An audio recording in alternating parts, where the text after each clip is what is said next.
10ஆம் அதிகாரம் அதன் 19ஆம் வசனம். தானியேலின் தீர்க்கதரிசனம் 10ஆம் அதிகாரம் வசனம் 19 வாசித்து கேட்போம். பிரியமான புருஷனே, பயப்படாதே, உனக்கு சமாதானம் உண்டாவதாக, திடங்கள் திடங்கள் என்றார். இப்படி அவர் என்னோடு பேசுகிறேன், நான் திடங்கொண்டு அவனை நோக்கி, ஆண்டவர் பேசுவாராக. ஒரு திடத்திற்கு மிகாவேல் தூதன் அவரோடு இடைப்பட்ட நிகழ்வை இங்கே குறிப்பிட்டு பேசுகிறார். தேவனானவர் பெர்சியா ராஜ்யத்தை குறித்தான திட்டத்தை, அவனுடைய ஆளுகையை ஆண்டவர் அவனுக்கு வெளிப்படுத்தின பொழுது அவன் மிகவும் திடனற்று போன ஒரு நிலையில தள்ளப்பட்டார். அவர் பேசும் பொழுது கேட்கும் நிலையில் இல்லாத ஒரு சூழலுக்குள்ள மிகவும் பலவீனப்பட்டார். இனி நான் பேசுவது எப்படி ஐயா என்ற ஒரு திகைப்போடு நின்ற பொழுதுதான் தூதன் அவனை பலப்படுத்தினான் சொல்கிறான். திடங்கள் திடங்கள், பயப்படாது. உன்னை பயமுறுத்த நான் வரவில்லை, பதற்றம் அடைவதற்காய் வரவில்லை.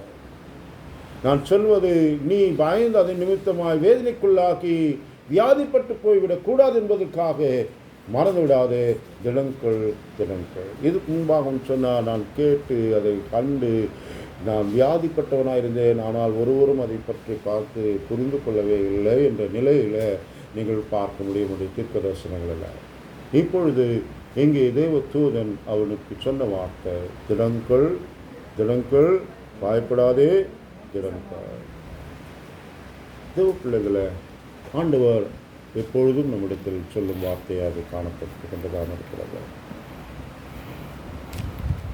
நாம் அநேக காரியங்களை கண்டு பயப்படுகிறவர்களாக இருக்கிறார். தேவனை அறிந்தவர்களாக இருந்தோம், தேவன் நம்மோடு இருக்கிறார் என்று புரிந்தவர்களும் ஆகிலும் சூழல்களை நாம் பார்க்கும் பொழுது, சூழ்நிலைகளுள் நாம் தள்ளப்படும் பொழுது, அந்த சூழ்நிலையில் நாம் நிற்கும் பொழுது அநேக வெல்ல நாம் திடனற்று போகிறோம். திடனற்று போவது ஆண்டவர் விரும்பவில்லை. நாம் திடனற்று போகக்கூடாது என்பதில் அவர் மிகவும் கருத்தாக இருக்கிறார் என்பதை இந்த காலவெளியில் உங்கள் மனத்தில் ஆழமாக எழுத நான் விரும்புகிறேன். தேவ பிள்ளைகளாகி நாம் இந்த ஜீவிகளில் திடனோடு காரியத்தை செய்வோம். அவர் தரும் பலனோடு கூட அவர் பிரயாசப்படுவோம். அவர் எனக்கு அளிக்கும் பலன் அவரால் பெற்றது என்பதை நாம் உலகத்தை காண்பிக்கிற நாம் ஓடுகொள்ளான் இருப்போம். என் சாமர்த்தியம் அல்ல, என் திறமை அல்ல, என் புத்தியினால் அல்ல, என் தேவன் எனக்கானதை செய்தார் என்று சொல்லும் தேவ குடும்பங்களால் நில்லுங்கள் என்பதுதான் இந்த காலையில் கர்த்தருடைய கோரிக்கை ஆகும். வாசிப்போமாக்க 2 நாளாகவும் 15ஆம் அதிகாரம் 7ஆம் வாக்கியத்தில் ஒரு தீர்க்கன் வந்து ராஜாவாகிய ஆசாவுக்கு எதிராய் சொல்லப்பட்ட வார்த்தை, நீங்களோ உங்கள் கைகளை நிகழ விடாமல் திடன் கொள்ளுங்கள், உங்கள் கிரியைகளுக்கு பலன் உண்டு. Yes, there is a reward for your work of your hands. பயப்படாதீங்க. எத்தியோப்பிய ராஜா வந்திருக்கிறார், மிகுந்த சேனையோடு வந்திருக்கிறார்.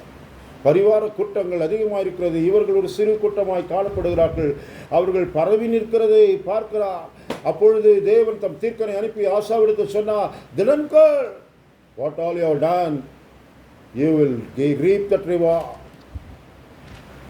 காரணம், அவருடைய மகன் அவருடைய ஜீவியங்களில் அதுக்கு முன்பாய் வந்த அந்த ராஜாக்கள் அநேக தீமைகளை அவங்களுக்கு எதிராக செய்தார்கள். அப்படிப்பட்ட காரியங்களில் இவன் எல்லா தோப்பு விக்கிரத்தெல்லாம் எடுத்து மாற்றி தேவனுக்கான வைராக்கி கொண்ட ஒரு ராஜாவாய் ஆசாவின் வாழ்க்கை துவங்கிற்று. உண்மை அதுதான். அந்த வாழ்க்கை மத்தியில் அவனுக்கு வந்த எதிர்ப்புகள், போராட்டத்தை பார்த்து பயப்பட வேலையில்தான் தேவன் தம் தீர்க்கன் வழியாய் சொன்னார், பயப்படாது, திடங்கள், என் கிரியைக்கு பலன். இவ்வளோ கத்திரக்காய் செய்தவையா, என்னையா பலன்?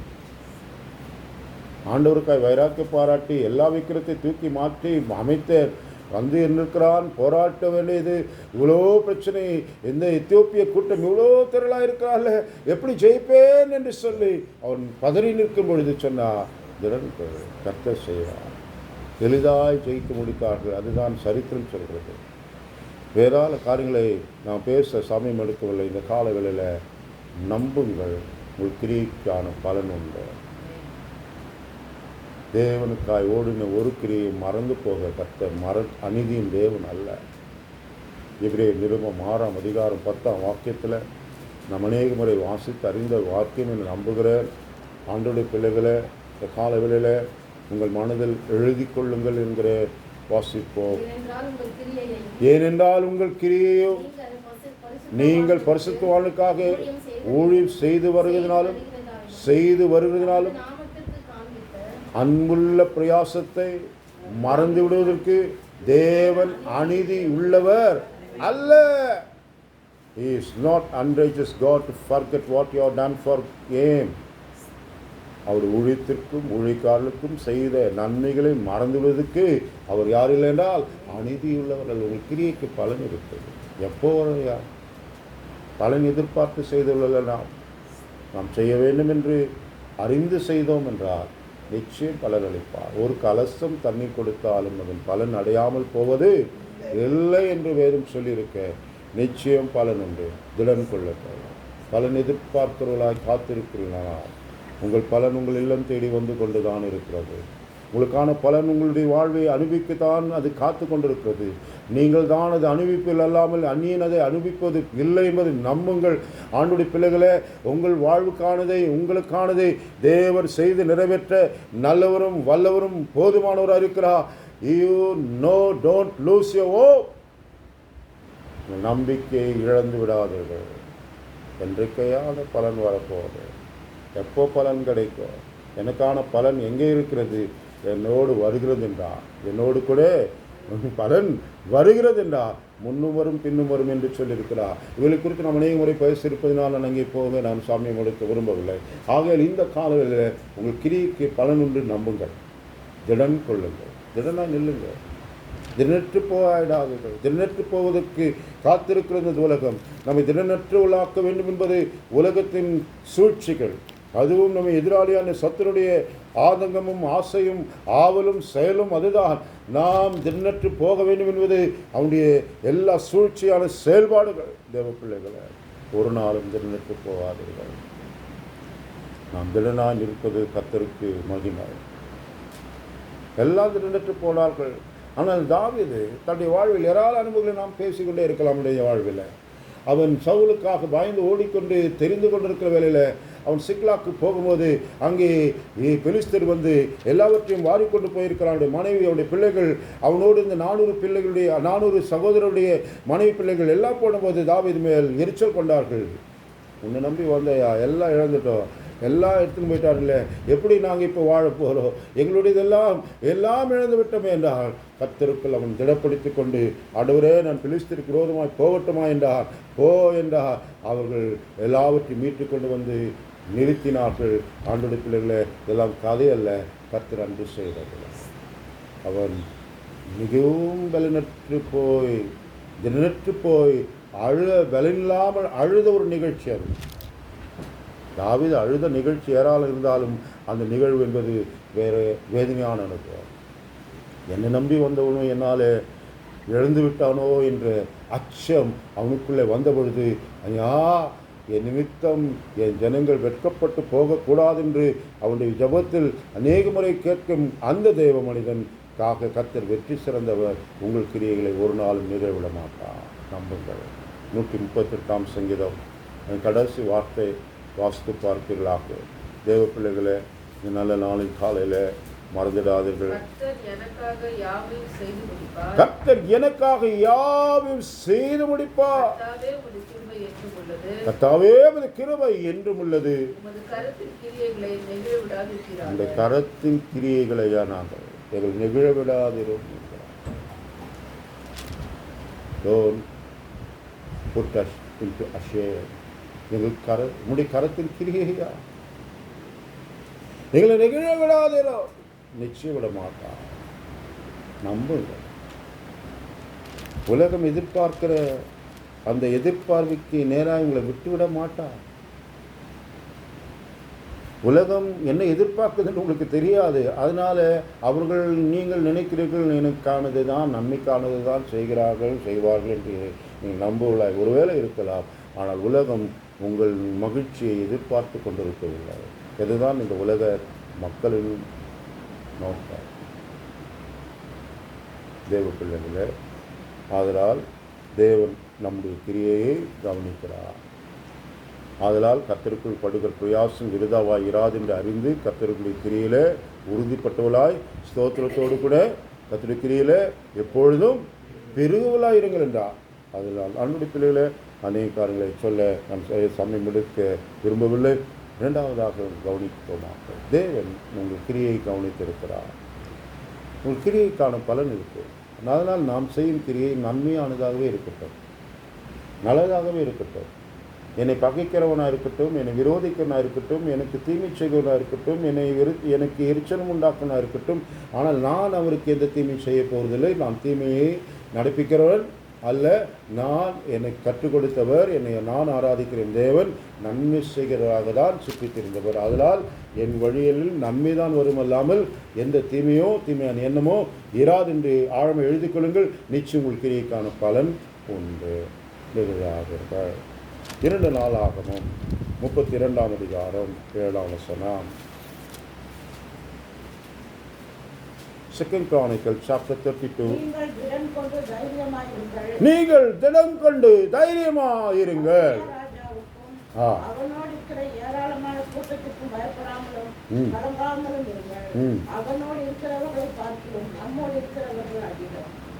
எசேக்கியா ராஜா இஸ்ரவேல் சேனையோடு பேசிக் கொண்டிருக்கிறார்.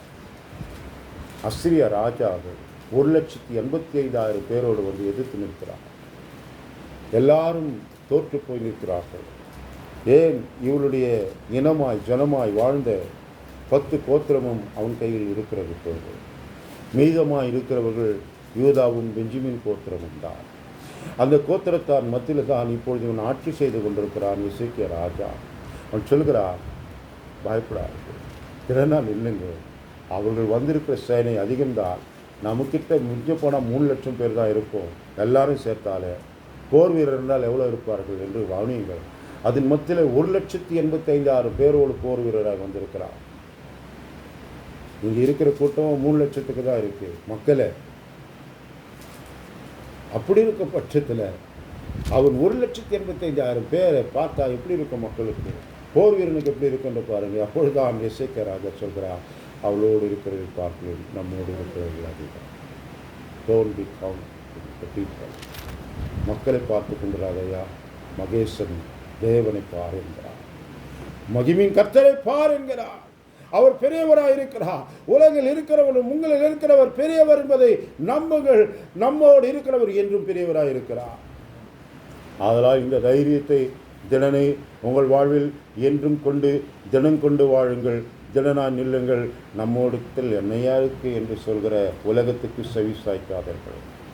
உங்ககிட்ட என்ன இருக்கு பண்ணுவதற்கு என்று உலகம் உங்களுக்கு கேட்குமானால் கேள்விக்கு பதில் சொல்லி கொண்டராதீர்கள் என்கிறார். அவளுக்கான பதில் சொல்வதனால் ஒரு பயனை நீங்கள் பெறப்போவதும் இல்லை என்பதுதான் நிச்சயமாகும். என்கிட்ட என்ன இருக்கு என்று சொன்னால் ஒன்று இருக்கு என்று சொல்வேன், அது என் தேவன் என்பதில் உறுதியாக நில்லுங்கள். அல்லேலூயா. தேவ பிள்ளைகளை மறந்து விடாதீர்கள். we need to believe in that we have such a mightyful God. அதுதான் எசேக்கியா ராஜா சொல்கிறார். அவள் திடன் பண்ணலாம். அவள் திடனற்று போய் நிற்கிற அந்த சூழலில் அவளை திடப்படுத்தின வார்த்தை வேணும். திடனா நில்லுங்க. அவளோடு இருப்பவர்கள் நம்மோடு இருக்கிறவர் அதிகாரி. கணக்கு பார்த்தால் லக்கம் பார்த்தால் 1,85,000க்கும் நமக்கும் என்னையா இருக்கு? எதை கொண்டு எப்படி ஜெயிப்போம்?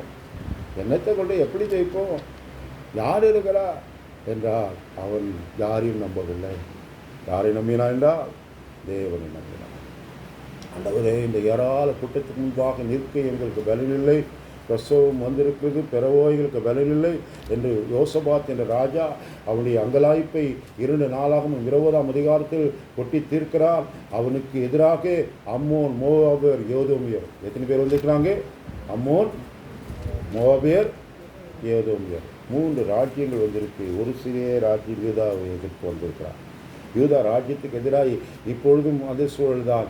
2 நாளாகவும் 20ஆம் அதிகாரம் 7ஆம் வாக்கியத்தில் அந்த தீர்க்கன் பார்த்து தீர்க்க தரிசிகள் வந்து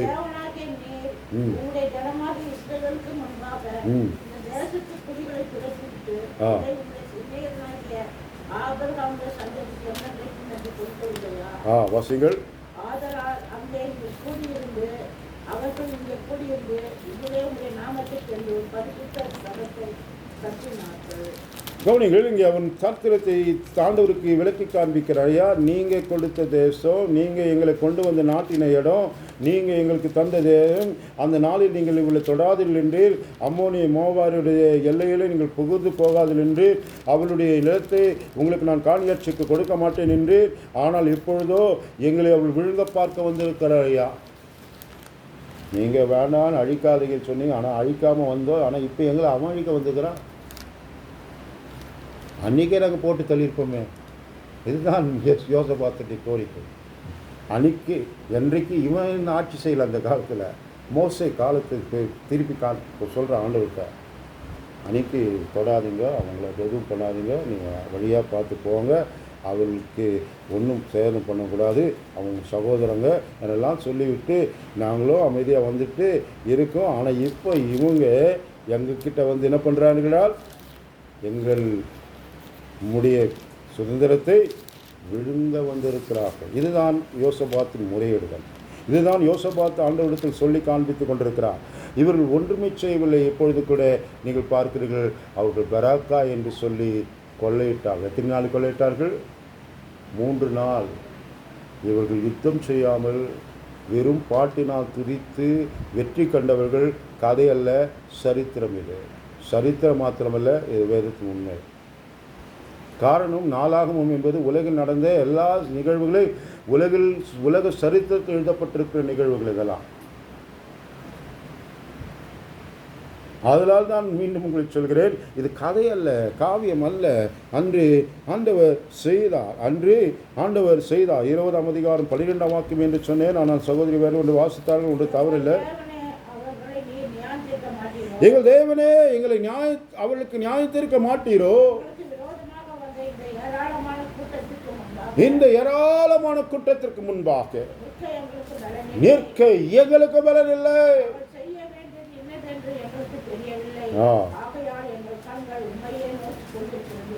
ஆகையால் எங்கள் கண்கள் உண்மையே நோக்கி கொண்டிருக்கின்றன. தினற்று போக ஏராள நிகழ்வுகள் நடக்கலாம். உங்களை எதிர்க்கிறவர்கள் உங்களிலும் பலசாலிகளாக இருக்கலாம், அல்லது உங்களுக்கு எதிர்க்கிறவர்கள் நீங்கள் உங்கள் நன்மை பெற்றவர்களாக இருக்கலாம். ஏன் உங்கள் நன்மை பெற்றவர்கள் தான் அன்றைக்கு அழியின்னா அழிச்சிருப்பாங்க. காரணம், அப்படிப்பட்ட வல்லமையான ஒரு தீர்க்கன் இருந்தால் மக்களும் இருந்தார்கள். சேபு சல்மன்னா அழிந்தார்கள். பெரிய ராஜா ஓக் அழிந்தான், சீகோன் அழிந்தான், பாசான் ராஜா சீகோன் அழிந்தான்.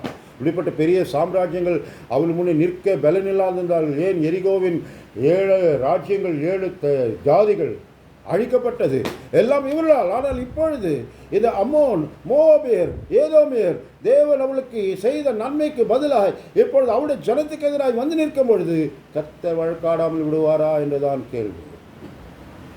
அதனால் உங்களால் நன்மை பெற்றவன் உங்களுக்கு எதிர்த்து வந்து நின்றால் தினற்று போகாதீர்கள். ஏயா நான் அவனுக்கு நன்மை செய்ய சொன்னீங்க, நான் செய்த நன்மை அதை பெற்றுன்னு எனக்கு 10 தீமை செய்கிறாயா, பார்க்க மாட்டீங்களா என்று முறையிடுதல் ஒருவேளை உள்ளதாக இருக்கும். அவர் பார்க்காமல் இராமல் விடமாட்டா. நம்புங்கள், தினற்று போகாதீர்கள், திடன் கொள்ளுங்கள், உங்கள் கிரியைக்கு பலன் உண்டு. நீங்கள் செய்த நன்மை நிச்சயம் நன்மையாய் திரும்பி பெறுவீர்கள். இவர்கள் ஒருவேளை பட்டை எடுத்து போயிருந்தால் ஒரு 4 பேர் செத்திருப்பான், இல்லை 40 பேர் செத்திருப்பான், 40,000 பேர் செத்திருப்பான். ஒருத்தரும் கூட பட்டயம் எடுத்து போகாமல் லேவியர்கள் பாடி துதித்தார்கள். நடந்த நிகழ்ச்சி என்னென்றால் ஒருவருக்கொருவர் கை கலந்து மடிந்து மாய்ந்தார்கள். ஒருத்த கூட மீதி இல்லை. ஒருத்த மீதி இருந்தால் கூட யாராவது வந்து என்ன பண்ணுவான், வெட்டுவான். ஒருத்தன் மீதி இல்லை. கவனிகள், அத்தனை 3 சேனையும் ஒன்றுக்கொன்று அழிந்து கொண்டு இருந்தது. அவர் போட்டு கொடுத்த உடைமைகளை கொள்ளையிட 3 நாள் ஆயிட்டான். அவ்வளோ பெரிய செயின்லாம் போட்டுன்னு இருக்கிறான். நீங்கள் கிரிக்கெட் பார்க்க மாட்டிங்கன்னா தெரியாது. அந்த ஒரு இங்கிலாந்து பிளேயர் பார்த்தீங்கன்னா அவ்வளோ பெரிய தங்கத்தை போட்டுன்னு ஆடுறான். அவர் பேர் ஜோஃபர் ஆர்ச்சர். நீங்கள் போய் அப்புறமா பார்த்தீங்க, நான் கிரிக்கெட் பார்க்கணும்லாம் சொல்லலை.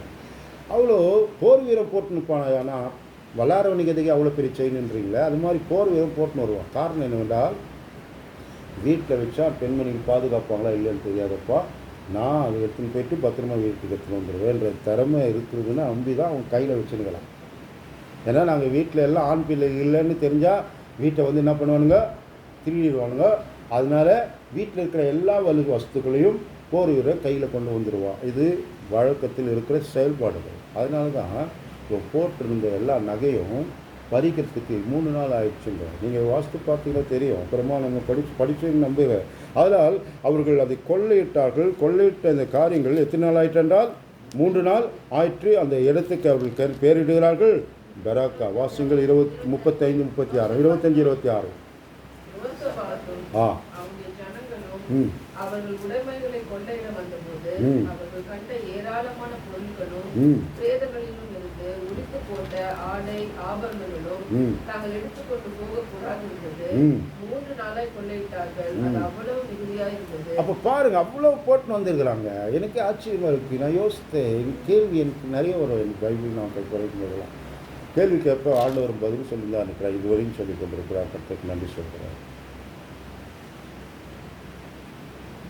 அப்போதான் நான் பாரு, அந்த அமெரிக்காரனை பார்த்து யாரும் என்ன பார்த்து ஈராக்குக்கு எதிராக போர் செய்தாங்க. என்னுடைய வாழ்க வயதில் இந்த நடந்த நிகழ்ச்சி இதை படித்த உடனே நான் கேள்வி கேட்டேன், என்ன ஆண்டவர் இப்படியா வருவானா? ஆமாம் வந்துடுவான். அவனை பார்த்தீங்கன்னு சொன்னால் வீட்டில் இருக்க எல்லா பொருளையும் வந்து வச்சுருக்கான். அமெரிக்காக்காரன் போர் வீரன். அதுதானே நடந்துச்சு. இவங்க செய்தோம், அவனும் செய்கிறா. இந்த காலத்தில் இப்படி இருக்கானா, அந்த காலத்தில் எப்படி இருந்திருப்பாங்க பார்த்துங்க. அதனால் நீ எதுவும் சந்தேகப்பட வேண்டியதில்லை. அவங்க போர் வீரர்கள் அதுதான் போட்டு வருவாங்க. வீட்டில் எல்லாம் இருக்கிற பொருள் மாதிரி அவன் கேம்பில் அவன் பெரிய டிவி வச்சுருக்கிறான். என்னடா கேம்ப் போர் வீருக்கு வந்தானா உட்காந்து நீங்கள் பொழுதுபோக்கு வந்தானா எல்லா பொழுதுபோக்கு அம்சங்களும் அங்கே விற்றுனுக்கிறான். இந்த டிவிக்காரன் என்கிட்ட காட்டும் போது தான் எனக்கு புத்தி வந்துச்சு. ஆமாம், இந்த காலத்துக்காரன் அப்படி இருக்கிறான்னா அந்த காலத்துக்கு அப்படி தான் இருப்பாரு. அந்த காலத்தில் இன்னும் பயம். நான் சொன்னல, பொருள் உடைமைகள் அங்கே வைத்தா ஆண்கள் யாரும் அங்கே தேசத்தில் இல்லாதனால் அதை கொண்டு வந்து போகணும் என்பதில் அவர்கள் கவனமாக இருந்தார்கள். ஆனால் ஜெயித்திருவோன்னு நம்பி வந்தவ தோற்று போய் விட்டார். எல்லாம் பறித்து கொண்டு போகிறது. அதனால தான் அவங்களுக்கு சொல்கிறேன், கத்திரி பிள்ளைகளை, நீங்கள் நன்மை செய்வீர்கள். உங்கள் நன்மைக்கு எதிராக வருகிற எந்த தீமையான எந்த ஆயுதமும் உங்கள் வாழ்க்கையில் மேற்கொள்ளாது. நம்புங்கள், உங்கள் கிரியைக்கான பலன் உண்டு. காரியத்தை கர்த்தர் செய்ய போதுமானவராய் இருக்கிறார். நம்புவோம். தேவ பிள்ளைகளை, இந்த நல்ல நாளில் யோப் என்ற ராஜா சொல்கிறார், மன்னிகள் போர் வீரன் படைத்தலைவன் சொல்கிறார். 1 நாளாகமம் 19ஆம் அதிகாரம் 13ஆம் வசனம். 1 Chronicles chapter 19 verses 13. தைரியமாயிரு.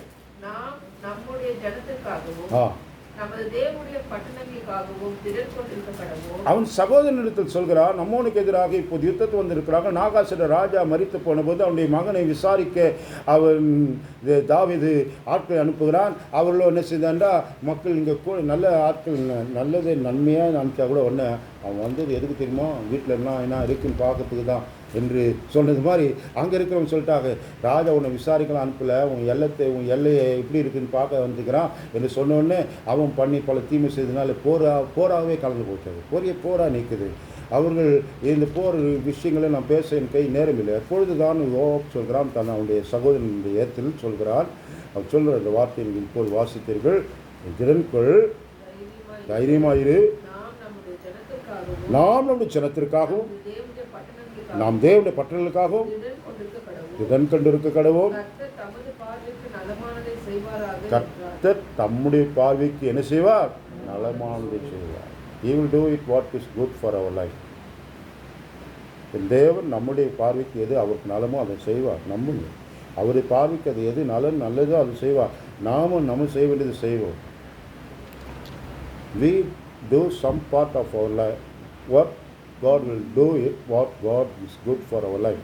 எது நமக்கு நல்லதோ அதை செய்வார், அதை நிச்சயம் செய்வார். அதுதான் தன் சகோதரனோடு சொல்கிறார், நீ அவங்களோட போராடு, நான் இவங்களோட போடுறேன். அவங்க நீ ஒருவேளை உன் கை உயர்ந்தால் எனக்கு சப்போர்ட் பண்ணு, இல்லை என் கை தாழ்ந்தா நீ எனக்கு சப்போர்ட் பண்ணு, எப்படியாவது நாம் 2 பேரும் இந்த சத்துரை வீழ்த்தணும் என்று அவள் வந்தார்கள், வீழ்த்தி முடித்தார்கள். இதுதான் உண்மை. இதுதான் நீங்கள் வீட்டில் போய் படித்து பாருங்கள் அந்த நிகழ்வு. தேவ பிள்ளைகளே, இப்பொழுது நான் உங்களுக்கு சொல்ல வந்த காரியம், திடன் கொண்டு காரியம் செய்வோம். கர்த்தர் தம்முடைய பார்வைக்கு நலமானது நமக்கு செய்வார். எப்பொழுதும் நம்புங்கள். நமக்கு நலமானது தான் அவர் செய்வார். ஒரு நாளும் தீங்கி செய்ய மாட்டார். நமக்கு நலமானது எதுவோ அதை நிச்சயம் செய்வார். திடனாய் நில்லுங்கள். ஒருவேளை நீங்கள் அனுபவிக்கும் தீமைகள், ஒருவேளை நீங்கள் அனுபவிக்கும் பாடுகள், ஒருவேளை நீங்கள் அனுபவிக்கும் தோல்விகள், ஒருவேளை நீங்கள் அனுபவிக்கிற எந்த சூழல்கள் எதுவாக இருக்கட்டும், நம்புங்கள். உங்களுக்கு நலமானதுக்காக தான் அது செய்வார். இன்றைக்கு ஒருவேளை அது தெரியாது, நலமானதாக தோன்றாது, நலமானதாகவும் புரியாது. இதுவாக நலம் என்று நீங்கள் ஒருவேளை கேள்வியும் கேட்பீர்கள். அது நலம்தான் என்று சொல்வதற்கு ஒரு காலம் வரும். அப்பொழுதுதான் உங்கள் புத்தி அப்பயே நல்லதுன்னு சொல்லியிருக்கலாம் போல இருக்குதுன்னு அப்போ தோன்றாமல் அல்ல இப்பொழுதே சொல்லிக்கொள்ளுங்கள். நலமானது தான் கர்த்தர் சொல்வார். தாமதமாக கருதாதீர்கள். நலமானதை செய்ய கர்த்தர் காத்திருக்கிறார். இன்னும் நல்லதை தருவது காத்திருக்கிறார். இன்னும் நல்லதை செய்ய கர்த்தர் காத்திருக்கிறார். அப்படி have some positive mind in your life. நான் சொல்வது புரிகிறதுன்னு நம்புகிறேன். அனைவரில் நாமும் எதிராக கேள்வி கேட்க பழகிட்டோம். காரணம் அப்படி தான் நம்முடைய ஆதாம் வித்து இருக்குது. அது சாகடிக்கிறதுக்கு ரொம்ப கஷ்டம். எல்லாம் ஆதாம் வம்சத்து விளையுங்க, ஆந்தாம் வம்ச விளையில இருக்குங்க. அதில் ஒன்றும் திடீர்னு செத்துருவாது. அது ஆனவொன்னே வந்துடும். கேள்வி கேட்டு நிற்கும். அவர் ஏன் அந்த கனியை வச்சார்? அந்த கனியை வச்சதுனால தான் நான் சாப்பிட்டேன். நீ எனக்கு மனைவி கொடுத்ததுனால நான் சாப்பிட்டேன். நீங்கள் அது மனைவி நல்லவள் தானேயா? நீ தானே பேரிட்ட? நானா பேரிட்டேன்? என் மாம்சத்தின் மாம்சம்னு என் எலும்பின. இப்போ என்னடா அவன் உனக்கு என்னை பற்றி நீ குறை சொல்கிறேன்னு ஆண்டவர் கேட்டிருக்கலாம் ஆண்டவர். இப்போ என்ன திடீர்னு நீ கொடுத்த மனைவின்ற? அன்னைக்கு என்ன சொன்ன? நன்றி ஆண்டவரை, எனக்கு ஒரு துணையை கொடுத்தீரையா, எனக்கான என்னை இவ்வளவு என்பது எவ்வளோதானையா, நான் புனிதையா, இன்றைக்கு உனக்கு என்ன வேலை அமைச்சிருக்கிறார். அதுதான் நினைவுடைய குடும்பங்கள். ஆனால் ஆண்டவர் நலமானதாக செய்திருக்கிறார். நம்புங்கள். நலமானதை தருகிறவர் கர்த்தர் என்பதை நினைவில் வையுங்கள். அவரை குறை சொல்ல சத்துரு தூண்டிக்கொண்டே இருப்பார். அவர் ஒரு நாளும் உங்களை குறை சொல்வதற்கு நேராக எதையும் செய்யவில்லை. கொஞ்ச காலமாகும், உங்களுக்கு நலமாய் இது தோன்றும் என்று திடமாய் சொல்கிறார். நம்புங்கள். இந்த சூழல்கள் ஒருவேளை நீங்கள் எதிர்பார்க்கிற நிலையில் இல்லை என்றால் திடமாய் நம்புங்கள். கர்த்தர் நலமானது உங்களுக்கு சொல்வார். நலமானது செய்வார், தருவார். நிச்சயம் அதுதான். கர்த்தர் நன்மையானதை தருவார். இதுதான் ஆண்டவருடைய வார்த்தை தொடர்ந்து சொல்லிக் கொண்டிருக்கிற காரியங்கள். தெய்வ பிள்ளைகளே, தாவீதின் குமாரனே, தாவீதின் குமாரனே என்று இதுவும் சத்தமாக கூப்பிட்றான். அவங்க வெளியே இருக்கும், நம்ம திட்டுவாங்க. தேவ பிள்ளைகளை யார் அந்த காலங்காத்தல அவன் இன்னும் வர குரல் கொடுத்து கூப்பிட்றான். ஆனால் இவர் நடந்துனே இருக்கிறார். அவனுடைய ஆழத்தை சோதித்து பார்க்கிறார். அவர் காது கேட்காத கர்த்தர் காது உண்டாக்கினவர். நின்று பதில் சொல்லவும் இல்லை, போயினே தான் இருக்கிறார். ஆனால் ஜனம் வந்து கூப்பிடுறாங்க, உன்னை அழைக்கிறார், வா. என்ன செய்கிறார்? உன்னை அழைத்தார். உடனே உனக்கு என்னடா வேணும்ன்றார். 2 கிரெடிட் கார்டு. எதுக்குடா கடங்காரனா திரும்பி வாங்கினா கிரெடிட் கார்டு வாங்கணும்? அவன் கேட்கல. அப்புறம் என்ன 2 பில்டிங், அதுவும் அவன் கேட்கல. அப்புறம் அவன் கேட்குறது எல்லாம் ஒன்றே தான். என்னென்னு அவருக்கு தெரியும், அவனுடைய ஆதங்கம் தெரியும், அவனுடைய விஷயம் என்னன்னு தெரியும். ஆனால் உள்ளத்தில் என்ன விரும்புகிறான் என்பது தான் ஆண்டவருக்கு எதிர்பார்க்கிறா. உள்ளத்திலிருந்து விரும்பின ஒரே ஒரு காரியம் பார்வை திரும்பினார். I need a vision, I need a vision. அதனால என் வாழ்க்கைக்கான பார்வை. ஏங்க எனக்கு பார்வை இல்லையா? இருக்குது. எதிர்காலம் எப்படி இருக்குன்னு ஒன்றும் தெரியலையே. ஜோசியம் சொல்வதுக்கல்ல, ஜோசியம் பார்க்கறதுக்கும் இல்லை. ஆனால் எதிர்காலங்களை பற்றியான பயத்தை சத்துரு ஏமாற்றுகிறானே. ஏமாறாதவர்கள் தெளிவாக நில்லுங்கள். என் எதிர்காலம் என் கர்த்தர் கரத்தில் இருப்பதினால் எல்லாம் நன்மைதான். தைரியமாக இருக்கிற என் பிள்ளைகள் எப்படி இருப்பார்கள், என் பிள்ளைகள் எப்படி இருப்பார்கள், என் பிள்ளைகள் எப்படி இருப்பார்கள் என்ற பார்வை பார்த்து மகிழ்கிற உங்கள் ஜீவியம் காணப்படட்டும். திகைக்காதீர்கள். உங்கள் கிரியைக்கான பலன் நிச்சயம் உண்டு என்று நம்புங்கள். வேகமாக ஆகாயம் தீர்க்கதரிசனம். 2ஆம் அதிகாரம் 4ஆம் வசனம். இதோ அகங்காரியாய் இருக்கிறான், அவனுடைய ஆத்துமா அவனுக்கு ஆகாய் 2:4. கரெக்ட் தான், வாசிங்க. இதோ அகங்காரியாய் இருக்கிறானே, ம் அவனுடைய ஆத்துமா அவனுக்கு செம்மையானதல்ல. ம் அவன் விசுவாசிக்கிறானே. ஆனாலும் செல்வாமேலே ஆனாலும் நீங்கள் இது வாசிக்கிறீங்க சகரி ஆனாலும் செல்வாபிலே திடன்கொள் என்று கர்த்தர் கர்த்தர் சொல்கிறார்.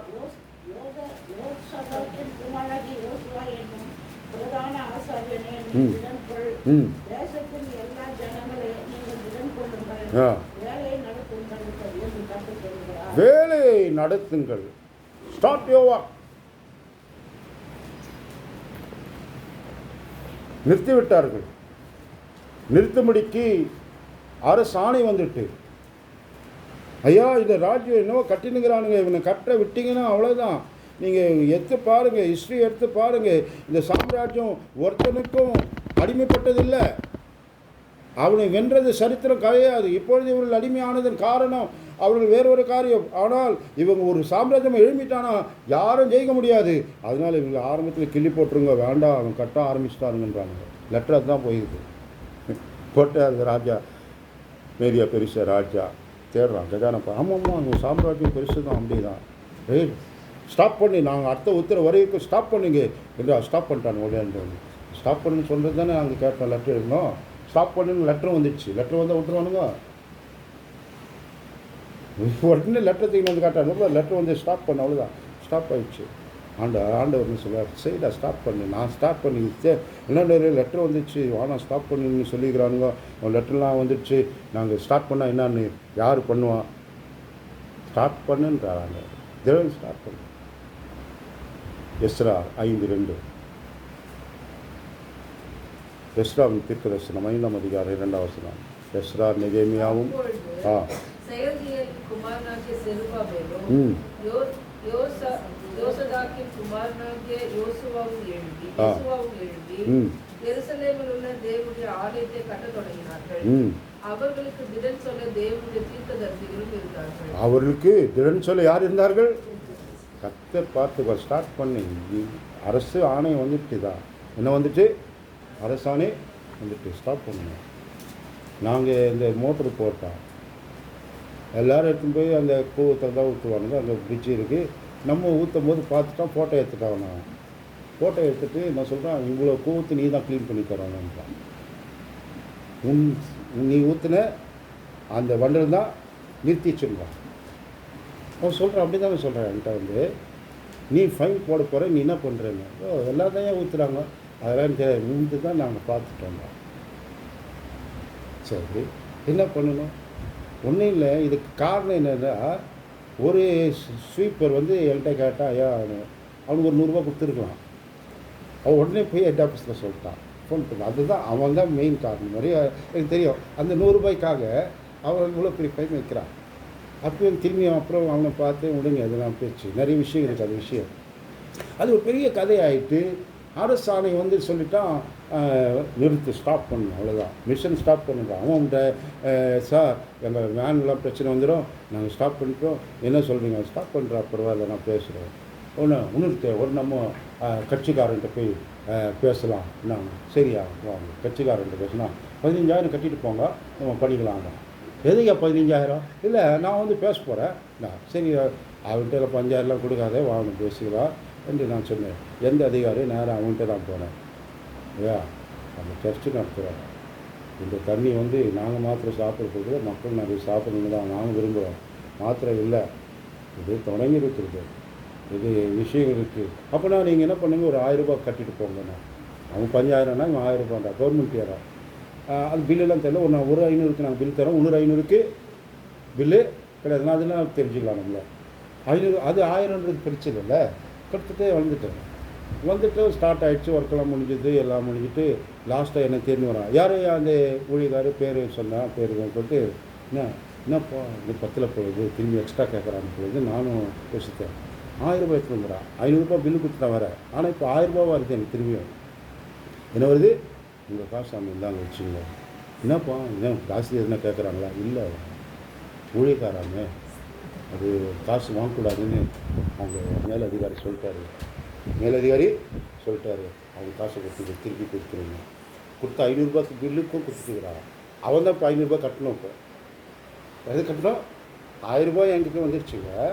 500 ரூபாய் பில்லு கொடுத்தான் பாருங்க, அந்த பில்லுக்கு என்கிட்ட தான் இருக்குது. அப்போ அந்த 500 ரூபாய் அவன் தான் கட்டி ஆகணும். சரி, நான் என்ன சொல்லுறேன்டா, உங்களுடைய கிரியைக்கு பலன் உண்டாக ஜடனாயிருங்கள், ஜடன்படுத்துங்கள், கத்திரக்காய் செய்கிற என்றால் அது செய்வா. இதே அதிகாரம் இதே ராஜாக்கள் சொல்கிறாங்க. அவளுக்கான மற்றொரு கடிதம் வந்தபோது சொல்கிறார்கள், அவளுக்கான பலிக்கான ஆடு, பலிக்கான உப்பு, பலிக்கான தேவைகள் எதுவாக இருக்கட்டும், அவர்கள் எதை கேட்டாலும் மறுக்காமல் நீங்கள் தர வேண்டும். அவர்கள் கர்த்தருக்கானதை செய்கிறார்கள், அவர்கள் நமக்காய் வேண்டுதல் செய்வார்கள், அவளை தடை பண்ணாதீர்கள் என்று அடுத்த கடிதம் அதே அரசுக்கு வருது. எந்த அரசு கடிதம் எழுதிச்சோ அதே அரசு தான் என்ன செய்யுச்சு. அதனால தான் சொல்கிறேன், திடன் கொள்ளுங்கள். உங்கள் காரியம் கர்த்தருடையதானால் கர்த்தர் செய்வார்.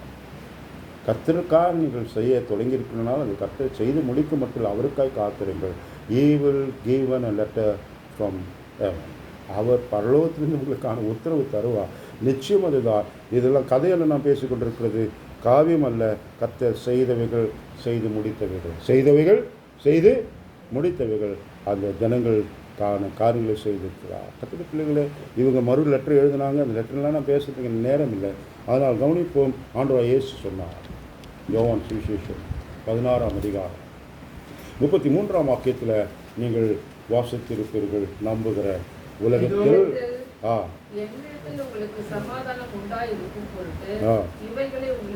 என்னிடத்தில் சமாதானம் உண்டாயிருக்கப்பட்டவர்களை உங்களுக்கு சொல்கிறேன். உலகத்தில் உங்களுக்கு உபத்திரம் உண்டு, என்னிடத்தில் உங்களுக்கு சமாதானமாக இருக்கணும்னு நான் சொல்கிறேன்ப்பா. என்ன ஆண்டவரே காரியம் சொன்ன தலங்கள் நிறைய வருது. ஆமாப்பா, என் காரியம் சொன்னேன்னா தடங்கள் தான் இருக்கும். கொஞ்சம் பொறுமையாக இரு, திடங்கொள். உபத்திரம் உண்டு, நான் ஜெயித்து தருவேன். I will overcome. ஜெயித்தவர் ஜெயம் தருவார், நம்புங்கள். அதனால தான் சொல்கிறேன், என்னிடத்தில் உங்களுக்கு சமாதானம் உண்டாகும்படுக்க சொல்கிறேன். என்னை ஆராதிப்பதனால் பிரச்சனையே வராது என்று அவர் ஒரு நாள் சொன்னதே இல்லை. இன்றைக்கி உலகம் பலது போதிக்கிறது என்னென்னா, அவர்கிட்ட வந்துடும், எல்லாம் தீர்ப்பார். ஆனால் பிரச்சனைகள் நிச்சயம் தொடரும். அந்த பிரச்சனைகள் தொடர்வதை பற்றி நாம் பயப்பட வேண்டியதில்லை. தீர்க்கிறவன் என்கிட்ட இருக்கும்போது நான் ஏன் பிரச்சனை பற்றி பயப்படணும்? தீர்ப்பார். எப்படி தீர்ப்பார்னா அவர் தீர்ப்பார். He knows how to solve that. பூட்டு தயாரிக்கிறவன் சாவியை தயாரித்து தான் தரான். அது மாதிரி ஆண்டவர் பிரச்சனை தராருன்னா அதுக்கு சால்வும் அவர் வச்சுருப்பார். அதனால் சால்வ்ன்ட்டு போட்டு அனுப்புகிறாரு. நீங்கள் உட்காந்து சால்வ் பண்ணாதீங்க, அவர்கிட்ட கேளுங்க. அவர் கரெக்டாக ஃபார்முலா கற்றுக் கொடுத்து அவர் சால்வ் பண்ணி வைப்பார். நாம் ஒன்று பண்ணுறோம், அதை சால்வ் பண்ணல, இதையும் வச்சு சால்வ் பண்ணிடலாம் என்று நாமும் நம்ம திறமையாக இறங்கினால தான் அநேக பிரச்சனைகளை இன்னும் சால்வ் பண்ணாமலே இருக்கிறோம். அவர் கொஸ்டின் போட்டு சால்வ்னு போட்டிருக்கிறாருன்னா, அதோட இது என்னால் இல்லை, நீங்கள் சால்வ் பண்ணி கொடுங்க, எனக்கு எக்ஸாம்பிள்ஸ் காட்டுங்க, என்ன அவங்க சொன்னீங்கன்னா அவர் எக்ஸாம்பிள் பார்த்து அந்த எக்ஸாம்பிள் அழகாக பார்த்துங்க, நீங்கள் வந்துடும் ஆன்சரு. அதுதான் எக்ஸாம்பிள் கொடுத்துக்கிறாங்க சாமியில். எக்ஸாம்பிள்ஸ்க்கு அவங்க கொடுத்துக்கிறாங்க என்னது நம்ம ஒவ்வொரு சப்ஜெக்ட்ஸிலும். So we will try that and we will show that. ஆண்டவர் இந்த பிரச்சனை தீர்ப்பது எப்படி தீர்த்தாங்க பாருங்கள், உங்கள் பைபிளில் இருக்குது. இந்த பிரச்சனை வந்தது, நீங்கள் ஏதோ புதுசாக அனுபவிக்கலை. அந்த பிரச்சனை வேறு டிசைனில் இருக்கும், உங்களுக்கு வேறு டிசைனாக இருக்கும். ஆனால் ஒரே பேட்டர்ன் தான். நம்ம உங்கள் கொஸ்டினில் ஒரு எழுத்து மாற்றினாலும் பயந்துருவான். அதே தான். அவன் மாற்றி கட்டுக்கிறான்டா, நீ என்ன சும்மா போய்ப்புறேன்னா அவன் பிள்ளைங்க புரியாது. இல்லை, அவன் நம்ம பிள்ளை கட்டுக்கிறான், அப்படி தான். அப்படி மாற்றி கேட்டாலும் எல்லாம் ஒன்று தான். தேவ பிள்ளைங்களே மறந்துவிட வேண்டாம். ஒன்றை சொல்லி நான் நிறைவுபடுத்துகிறேன். அடிக்கடி நான் வாசிக்கிறவைகளும் படித்தவைகளும். ஏசியா 35:4. மனம் பதறலை பார்த்து, என்னை பார்த்து மனம் பதறலை பார்த்து, அப்புறம் பயப்படாதீர்கள். பயப்படாதீர்கள், என்ன கொள்ளுங்கள், திடன் கொள்ளுங்கள்.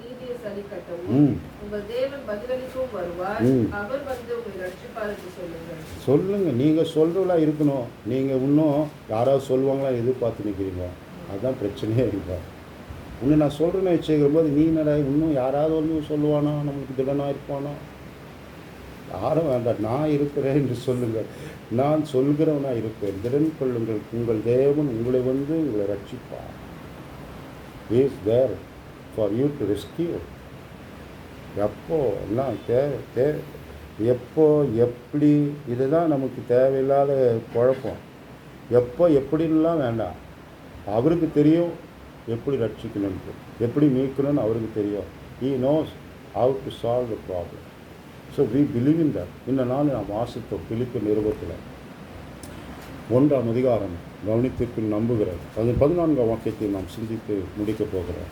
பிலிப்பியர் 1:14 தேவ பிள்ளைகளை, இந்த இரவு இந்த காலவேளையில் சகோதரர் அநேகர் என் கட்டுகளாலே கர்த்தருக்குள் திறன் கொண்டு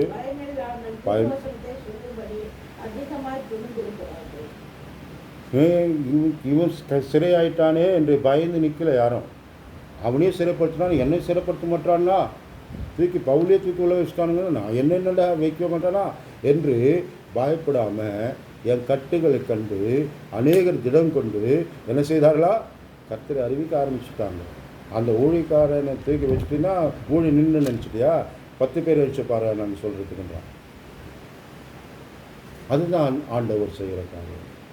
நீ ஒரு ஊழியம் முடிஞ்சிட்டானா முடிஞ்சிச்சுன்னு நினச்சோன்னா முடியாதையா, 10 பேர் நினச்சி வருவான் கர்த்தருடைய காரியம் செய்வதற்கு. அதனால தான் நான் சொல்ல, நாமும் இல்லைன்னா யாருங்க பண்ணுவான், அது 10 பேர் 100 பேர் இருக்குவார், அவருக்கு தெரியும் அவருக்கு. அதனால் இங்கே சொல்கிறார், என் கட்டுகள் கர்த்தரால் ஆன கட்டுகள் என்று அறிந்து அநேகர் கர்த்தருடைய சுவிசேஷத்தை சொல்ல தினங்கொண்டு துணிந்திருக்கிறார்கள். சிறை போயிடும்னு பயப்படல. காரணம் என்னவென்றால் மனம் பதறல, தைரியமாக நின்றார்கள், தைரியமாக காரியம் சொன்னார்கள். இந்த நிகழ்வு அவர் குறிப்பிடுவதன் காரணம் நம் திடனாய் சொல்லணும். பிரச்சனைகள் வந்துடுச்சு, போராட்டம் வந்துடுச்சு. கர்த்தருடைய பிள்ளையில் நம்முடைய ஜீவங்களில் இந்த கிராம ஊழியத்தை கர்த்தர் கிருபையாய் வாக்கி செய்து கொண்டிருக்கிறார். அதற்காக நன்றி சொல்லுகிறேன். அது நம்மால் உண்டான சாமர்த்தியத்தின் திறமை அல்ல, அது என்னால் உண்டாயிற்று என்று சொல்வதனால என்னிலும் மூடனும் புத்தியனும் அவிசுவாசியும் ஒருவரும் இல்லை என்பதை நான் அறிவேன். அவர் செய்தார். அதை சட்டம் போட்டு சத்தியம் எங்கேயும் சொல்லக்கூடாதுன்னு சொன்ன காலத்தில் நம்ம போய் சொல்லியிருக்கிறோம். கர்த்தர் கிருபை செய்திருக்கிறார். உனக்கு கேட்டா, நீ இந்த ஊரில் போயிட்டு எப்படி வெளியே வந்த அப்படின்னு கேட்டுக்கிறான். என்ன நீங்களே கேட்டுருக்குறாங்க. கர்த்தருக்கு ஸ்தோத்திரம். இதுவரைக்கும் அது உள்ளே எவனும் போனது இல்லையே, போயிட்டு வந்துட்டோம், என் கம்மன்று போயிட்டு வந்து முடிச்சிட்டோம். இதுமாரி திணி கலராத, இவன் எப்படி போயிட்டு வந்தான், போயிட்டு வந்தாச்சு அவ்வளோதான். அது போயிட்டு வந்தது, போயிட்டு வந்த பிறகு கூட வந்து ஃபோன் பண்ணுறானுங்க, நீங்கள் ஏன் எங்கள் ஊரில் வந்து பத்திரிக்கை கொடுத்துட்டு போய்க்கிறா. ஏன் நான் பத்திரிக்கை கொடுத்துட்டு போகிறேன், ஏன்னா நமக்கு முகவரியோடு இருக்குது, நம்ம தொலைபேசி எண்கள் இருக்குது. காலங்காலத்தில் சர்ச்சில் பேசி நான் பிரசங்கம் பண்ணிக்கிறேன். ஒரு சிஸ்டர் ஃபோன் வந்து, சிஸ்டர் அங்கிள் ஒன்றும் இல்லை, அவனுக்கு கேட்குறாங்க, முடிஞ்ச பிறகு கேட்டேன்னா அது ஃபோன் என்ன அவங்க என்ன கேட்குறாங்க, அவங்களுக்கு என்ன வந்தது. நம்முடைய காரியங்களை கர்த்தர் கவனித்து கொண்டிருக்கிறார். நம்மங்கள் திடனோடு காரியம் செய்வோம். திடனோடு காரியம் திடீர்னு சத்துரு பயமுறுத்தும். அவங்க அட்ரஸ்லாம் கொடுத்து வரேன், எவனும் அனுப்பிச்சி விட்டானா, அனுப்பிவிட்டோம். ஆண்டவர் வரணும், ஆண்டவர் காரியம் செய்வார். என்ன நான் முடிந்தால் 10 பேர் தூக்கி கண்டு நிறுத்துவார். ஆண்டவர் அங்கே இருக்கிறார். ஆண்டவர் என்னை கொண்டல்ல, ஏராள மக்களை கொண்டு கர்த்தர் காரியம் செய்வார். நம்புவோம். அதற்காக நாம் ஓடிக்கொண்டிருக்கிறவர்கள் இந்த நல்ல காலங்களில் மனதில் ஆழமாக எழுதி கொள்ளுங்கள். இந்த நாளில் சமாதானத்துக்கு திடன் கொண்டு சமாதானத்தோடு போனார். யாரை? இந்த ஸ்திரீயை ஒருத்தர் வந்து நிறுத்திட்டானுங்க. இவளை கையுமையுமாய் பிடிச்சிட்டோம், அதெல்லாம் பிடிக்க முடியாது. நீங்கள் அதுதான் மெய். தப்பு செய்கிறவன் அவங்க வெளித்தோட்டமாக செய்வான், இவன் கையுமையுமா பிடிச்சதுன்றலாம் கதை. அவருக்கு தெரியும். இந்த கதையெல்லாம் பேசினுக்காதீங்க போகடான்ட்டு இருக்கலாம். அவன் சிறப்பா முடிச்சுட்டு வந்துட்டிங்களா, ரொம்ப சந்தோஷம்டா. இன்னும் அவரும் சொல்லலை. அவர் வழக்கத்தினுடைய என்னவோ எழுதினுக்கிறார். என்ன எழுதுறாருன்னு எனக்கு தெரியல. நம்ம ஆளுங்க தான் கற்பனைக்காரங்கள ஒவ்வொரு பாவத்தை எழுதினாருங்க, எனக்கு தெரியாதுங்க. அவர் எழுதினே இருக்கிறாரு. என்னையா பதில் சொல்லாமல் இருக்கிறீங்க நாங்கள்? அவர் உடனே பதில் சொன்னார், உங்களில் பாவம் இல்லாதவன் முதல் கல் தான், மீதி எல்லாரும் அடிக்கலாம். ஃபஸ்ட்டு கல் போடுறப்பாரு அவங்ககிட்ட மாத்திரம் என்ன இருக்கக்கூடாது. நான் கல் அடிக்க போய் அண்டவாளெல்லாம் தண்டவாளத்தில் வந்து என்னை இது வரைக்கும் மக்கள்லாம் என்னென்னவோ பேசியிருக்கிறானுங்க. என்னை பார்த்து ஜனங்க என்ன நீ அட்றான்றான். ஒருத்தனும் அடிக்கலை. ஒருத்தன் டே போடா நான் போகிறேன், எனக்கு வீட்டில் கூப்பிட்டாங்கன்றான். இன்னொருத்த கூப்பிட்றான், நீ அட்றா இருறா, என்னை மச்சான் வந்துட்டான், ஃபோன் இப்போ தான் வந்துச்சுன்றான். அவன்கிட்ட பார்த்தா எல்லாருக்குள்ளே என்னென்ன சொல்லிக்கொண்டு போயின்னு இருக்கிறா. ஒருத்தரும் இல்லைங்க, ஒருத்தரும் இல்லை. கடைசியாக அவரும் ரொம்ப நேரம் பொறுத்து தான் ஏறிட்டு பார்க்குறார். அந்த ஸ்திரீ ஓடி போல பாருங்க, ஓடி இருக்கலாம். அவளை யாருங்க கட்டிவிட்டா? அவள் ஓடி இருக்கலாம். அவள் அங்கேயே தான் நிற்கிறா. அவள் பயப்படுறா.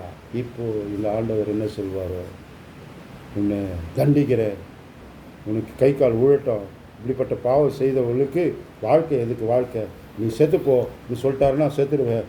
தெரியும் அவளுக்கு அவர் அப்படிப்பட்ட வல்லமையின் தேவன் தான். என்ன சொல்வாரோ என்று பயந்துருக்கிறா. அவர் சொல்கிறார், பிறகு தைரியமாக சமாதானத்துக்கோ, இனி பாவம் செய்யாது, இனி பாவம் செய்யாது. அவருடைய வாழ்க்கையில் ஒரு பெரிய மாற்றம் உண்டாயிற்று. அவள் தான் நலதம் என்ற உத்தம தைலத்தை கொண்டு வந்து அவருடைய சிரசில் ஊற்றி அவருடைய பாதத்தை துடைத்து, கண்ணீரால் அவருடைய பாதத்தை நனைத்து, தன் தலைமயிரினால் துடைத்து அவ்வளவு அன்பு கூர்ந்து காண்பித்தார். ஆனால் அது யாருக்கு பிடிக்கல?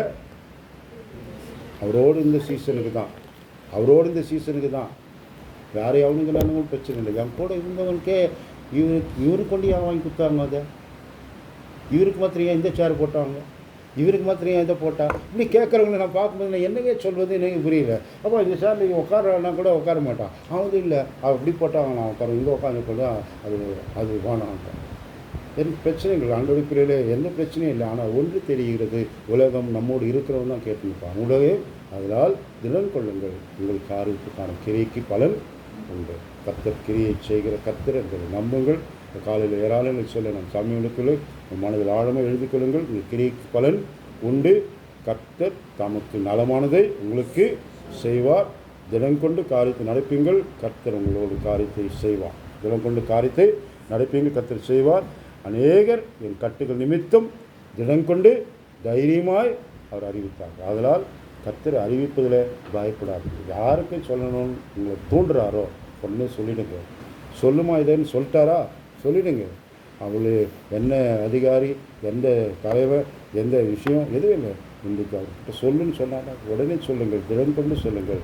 கர்த்தர் அதற்காக தான் உங்களை வைத்திருக்கிறார், அதற்காக தான் நம்மை வைத்திருக்கிறார். அவருடைய பணியை செய்வதில் எப்பொழுதும் தைரியமாக இருப்போம். கர்த்தர் தம்முடைய வார்த்தையை ஆசீர்வதித்து தருவாராக.